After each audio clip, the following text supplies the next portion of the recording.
What's the relationship between dyslexia and pain? Do dyslexics have a higher pain threshold, or do we have something that's a bit weaker? Well, studies show that it kind of goes both ways. When we start looking at pain threshold, what we first have to do is define what we're even talking about.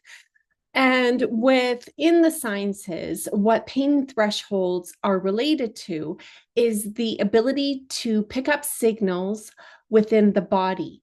And the pain threshold is how much pressure needs to be implemented before someone even notices it.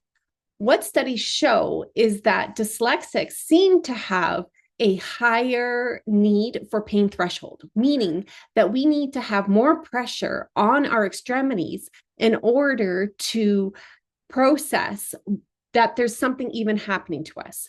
Now, how this can translate in reality is that we might actually experience what one person would seem as extremely painful. We might not even notice it yet if it is based on our limbs and our extremities. However, science has some different facts when we start looking at interoception. And interoception is the sense of the body's internal processing or the processing systems. So this is where science shows this is within stomach and headaches. So studies have shown that children dyslexics actually recognize and report more stomach pain and more headaches than control subjects. So in one study, it's going to show that we actually have a higher sensitivity to pain if we're talking about stomach, and we have a lower threshold if we're talking about our limbs. And the reason why I even started looking at this and trying to understand it is on the weekend, I had a dance competition with my son where we did a hip hop routine. And while I was on stage, my kneecap dislocated. Obviously, it was painful, but I still continued the dance. Thank goodness it was the last 15 seconds of the dance. But what got me thinking is that for some people, they would have collapsed to the ground. So why didn't I? Does that mean I can process pain more than another person? In relation to that, I had a coaching session with a client, and I mentioned this story to her.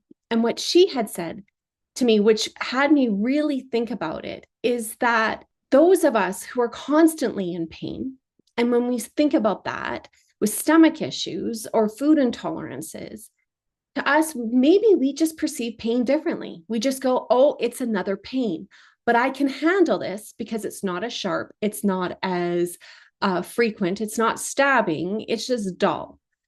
So is that a possibility? What we have to start to realize, though, is that any of these studies, they're showing the generalities. So yes, for some dyslexics, you need a higher threshold of pain or pressure on your extremities in order to feel it happening to you. While other dyslexics, you might not need that so much. In this, what we have to realize is that the body systems that actually are linked to proprioception are areas of the brain that are shown to have links to dyslexia. The cerebral processing, motor integration, sensory timing, and parietal networks are all show that to some extent they're impaired or they have challenges for the dyslexic individual. So is that why we need higher pressures? Because we need more input from that.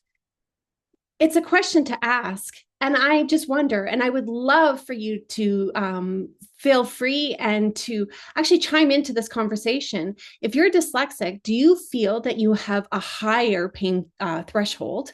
Do you need more pressure in order to feel something? Or do you have a lower one?